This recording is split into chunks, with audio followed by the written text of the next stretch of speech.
Você é muito bem-vindo. Abra comigo a sua Bíblia na carta de Paulo aos Filipenses, capítulo de número 4. Carta de Paulo aos Filipenses, capítulo número 4, versos de número 10 a 13. Texto muito conhecido da palavra de Deus e que eu gostaria de trazer uma releitura de um assunto tão importante, tão pertinente em dias como esses que nós temos vivido hoje. Então, primeira carta de Paulo aos Filipenses, capítulo 4, versos 10 a 13. E diz assim a palavra do Senhor: Ora, muito me regozijei no Senhor, por finalmente reviver a vossa lembrança de mim, pois já vos tinhais lembrado, mas não tinhais tido oportunidade. Não digo isso como por necessidade, porque já aprendi a contentar-me com o que tenho. Sei estar abatido e sei também ter abundância. Em toda maneira, em todas as coisas, estou instruído, tanto a ter fartura como a ter fome, tanto a ter abundância como a padecer necessidade. Posso todas as coisas naquele que me fortalece. Feche os teus olhos, bondoso Deus e eterno Pai. Eu te rendo graças por essa porção tão maravilhosa e tão profunda da tua palavra. E eu quero lhe pedir, Senhor, em nome de Jesus, que a tua palavra fale aos nossos corações. É minha oração, bondoso Deus e eterno Pai, consagrando esse tempo ao Senhor, em nome de Jesus. Amém. Paulo está preso em Roma, mas ele está aqui demonstrando a sua gratidão à igreja em Filipos, que ofertou, que o ajudou, que o sustentou. Agora ele tem a oportunidade de fazer esse agradecimento e ele o faz. E ele vai então falando, mesmo em circunstâncias tão adversas, mesmo encarcerado, mesmo se você observar o título do capítulo, Paulo está falando, aliás, o título deste trecho, Paulo está fazendo as suas saudações finais.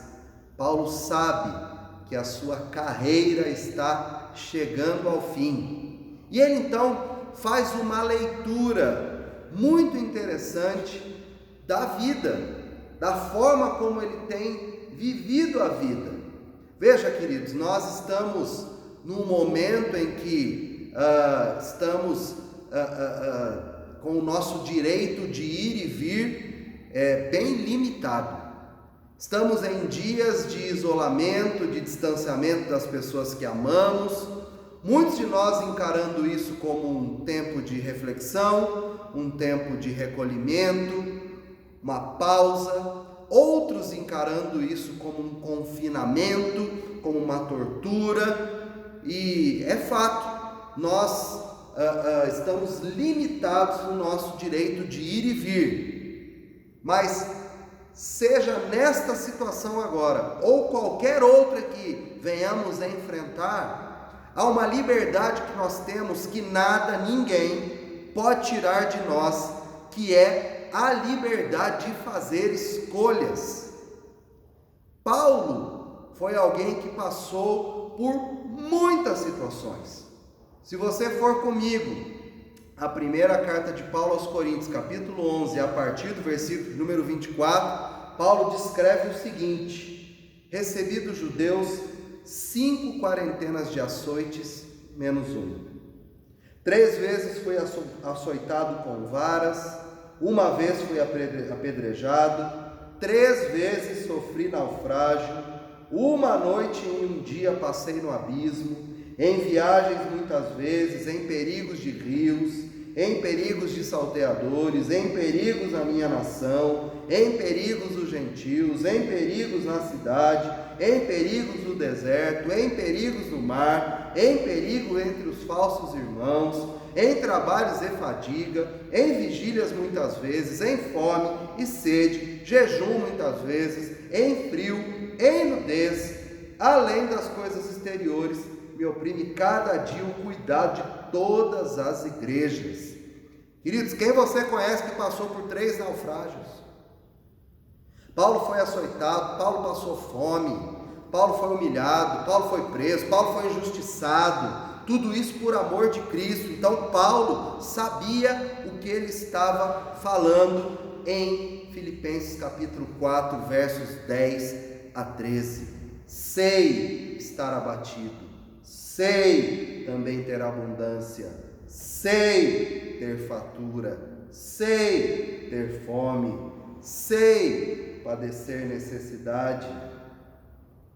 E Paulo aqui mostra para mim e para você que mesmo nas circunstâncias mais delicadas, mais complexas, mais complicadas, ele fez uma escolha. Paulo decidiu como viver. Paulo decidiu como reagir às diversas circunstâncias da vida. E eu e você podemos também escolher como viver, podemos também escolher como reagir às tantas circunstâncias de vida que passamos e que ainda iremos passar. Paulo, mesmo passando por tantas situações, experiências, tomou a decisão de aprender a viver contente, de aprender a contentar-se com tudo o que ele tinha. Mas afinal de contas, o que é viver contente?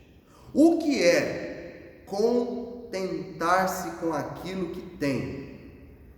Primeira coisa que me vem à mente é que nós, para alcançarmos o privilégio de dizer algo assim, ou melhor, de viver algo assim, como Paulo disse que viveu, nós precisamos entender o que é esse contentamento. Queridos, contentamento é não se deixar abalar pelo que vem de fora. É uma independência, mas que não nos torna indiferentes. É independência em relação às circunstâncias que nos assolam, mas de forma alguma é independência do poder, da graça, da misericórdia e do amor de Deus. É como fazer uma comparação entre um termômetro e um termostato. O termômetro, ele simplesmente mede a temperatura. Se está 25 graus, ele marca 25 graus. O termômetro está ali para constatar uma situação. Já o termostato, o que é o termostato? Ele regula a temperatura. Ele determina uma temperatura. Então, ele marca 22 graus. Se lá fora tiver 10 graus, a função dele é manter os 22 graus. Se lá fora está 35 graus, ele vai manter os 22 graus. O que eu estou querendo dizer com isso, queridos? Estou querendo dizer que viver contente, não se deixar abalar pelo que vem de fora, de certa forma é meio como agir como um termostato.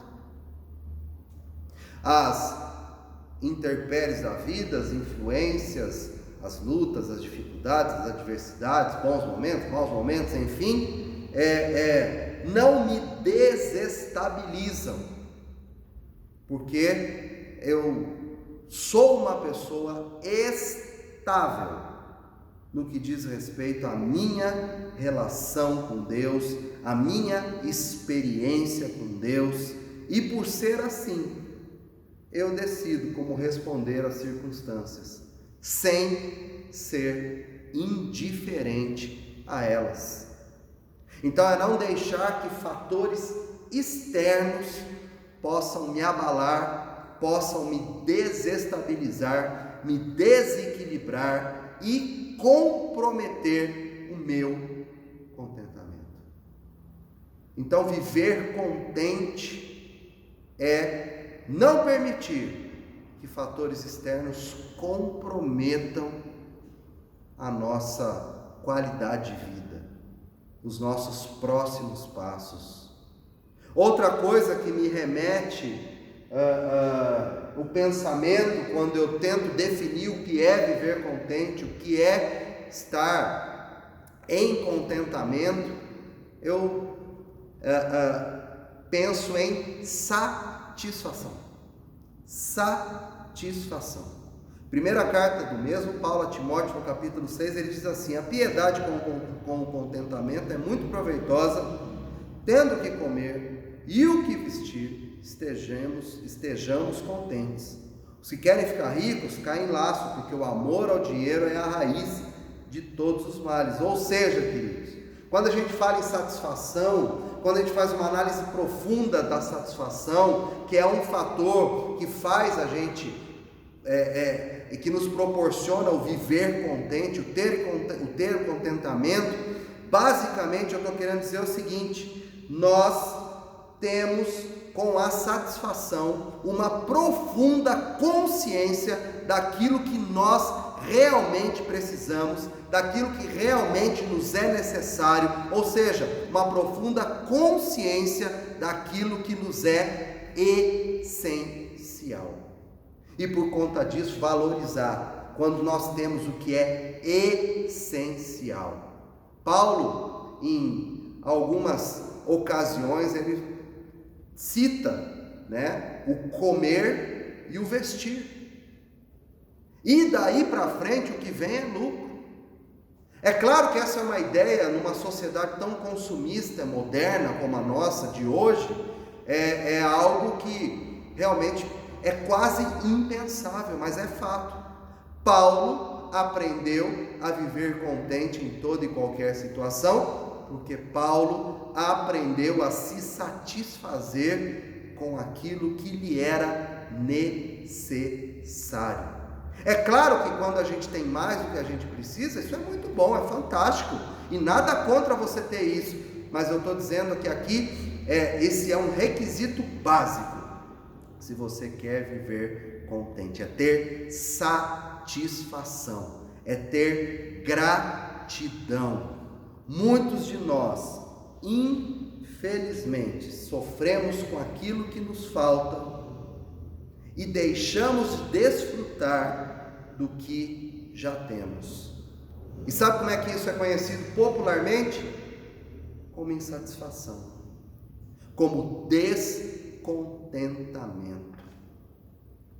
O grande problema da humanidade e que faz com que ela não viva contente, que ela esteja, na sua grande maioria, descontente, é querer sempre mais, é viver como se nunca fosse morrer, é querer só ter e ter. Deus tem te dado o que você precisa, isso é contentamento, isso é aprender a viver contente com aquilo que se tem. Outra coisa é ter a capacidade de dar a resposta certa para a vida, ou seja, é não se deixar dominar pelo que está acontecendo à sua volta. E só Deus, queridos, só Deus, para nos ensinar a viver contente, a olhar para aquilo que realmente importa e a responder de forma adequada às situações da vida. E aí, pensando nisso, a gente começa a avaliar: será que eu sei viver contente? Será que eu estou desfrutando desse contentamento? Será que quando as situações externas batem à minha porta, eu consigo não me abalar com elas? Será que eu realmente sou uma pessoa satisfeita com aquilo que Deus tem me dado? Será que eu tenho aprendido a admirar aquilo que o Senhor tem feito na minha vida?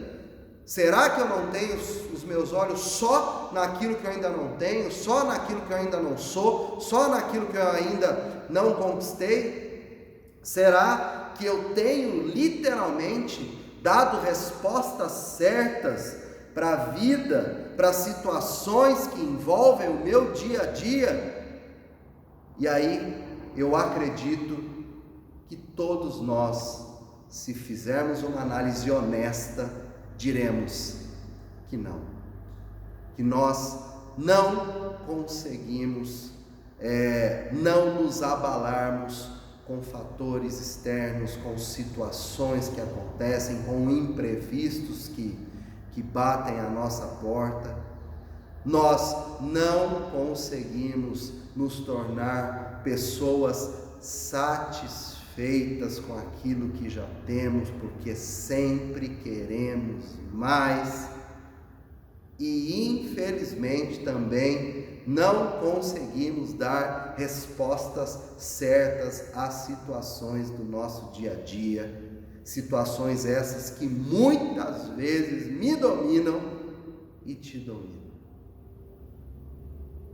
E diante disso, diante desse dilema, diante desse choque de realidade, como então ter a capacidade de um dia dizer as mesmas palavras que Paulo disse? Eu vou repetir: sei estar abatido, sei ter abundância, sei ter fartura, sei ter fome, sei ter abundância, sei ter necessidade. Queridos, a resposta vem do próprio apóstolo Paulo. Ele diz que nós só podemos conseguir aprender a nos contentarmos, aprender a vivermos contentes, se nós formos a Jesus. Por isso que Paulo declara no verso de número 13 da carta de Paulo aos Filipenses, capítulo 4, posso tudo naquele que me fortalece. Só Jesus pode nos capacitar a responder, a reagir às intempéries, aos problemas, às lutas, às adversidades, aos imprevistos, às injustiças, às decepções, às frustrações, aos medos, às preocupações, às angústias. Só Ele pode nos ajudar a responder a essas questões sem que nós nos abalemos, sem que nos desequilibremos, sem que percamos a nossa estabilidade. Só Jesus, em meio a um mundo tão consumista e materialista, pode nos capacitar a estarmos satisfeitos com aquilo que temos, com aquilo que é essencial e necessário para nós, e só Jesus pode nos ajudar a responder da forma correta a todas as circunstâncias da vida. Então, queridos, eu quero desafiar você a ir a Jesus, porque Ele tem a saída, Ele tem a solução. A Bíblia diz que Ele não faz acepção de pessoas. A mesma instrução, a mesma capacitação que Ele deu a Paulo está disponível para mim e para você. E a grande notícia que eu quero te dar é que Jesus quer que você viva contente. Então vá a Ele, busque a Ele como você nunca buscou. Você vai encontrar a satisfação, o equilíbrio, a alegria, a resposta para que você possa ter no seu estilo de vida o viver contente em toda e qualquer situação.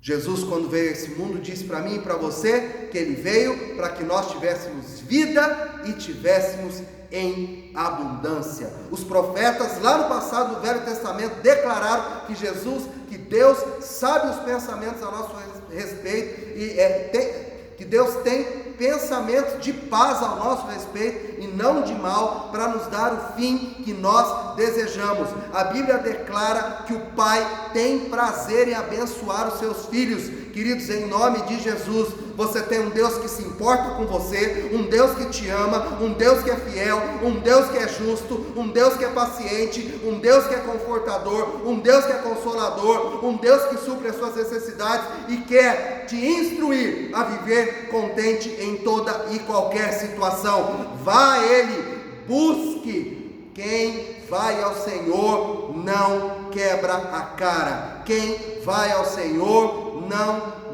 nada e morre na praia. Quem vai ao Senhor não tem viagem perdida. Vá a Deus, Ele vai surpreender você e você vai viver contente em toda e qualquer situação. Só Jesus pode fazer isso em mim e em você. E volto a dizer, Ele quer fazer isso na minha vida e na sua vida. Vá até Ele. Vá até Ele. Você também vai declarar: posso tudo naquele que me fortalece. Vamos em frente. Vamos em frente. Deus tem contentamento para você. Feche os teus olhos. Pai, te rendo graças por essa porção da tua palavra, porque ela nos inspira a vivermos muito melhor do que temos vivido. Ainda mais em dias tão difíceis, de tantas incertezas como esses dias que temos vivido. Pai, que assim como o Senhor fez com Paulo, que o Senhor nos ajude, que o Senhor nos capacite a vivermos contentes em toda e qualquer situação. Pai, nós cremos que o Senhor quer nos mostrar uma vida bem melhor do que a que temos vivido hoje. Não é à toa que o Senhor Jesus disse que nós teríamos vida e vida em abundância. E vida em abundância passa pelo caminho do contentamento. Ajuda-nos, Pai. Ajuda-nos, Senhor. Para a tua honra e para a tua glória, te pedimos e te agradecemos. Em nome de Jesus. Amém. Que o amor de Deus, o nosso Pai, a graça do nosso Senhor e Salvador Jesus Cristo e a doce comunhão e a consolação do Espírito Santo de Deus seja sobre a sua vida hoje, amanhã e para todos sempre. Amém. Vamos aprender a viver contente em toda e qualquer situação. Vai ser lindo. E em breve você vai testemunhar as maravilhas que Deus fez por fazer essa escolha, por tomar a decisão de aprender a estar contente em toda e qualquer situação. Deus te abençoe.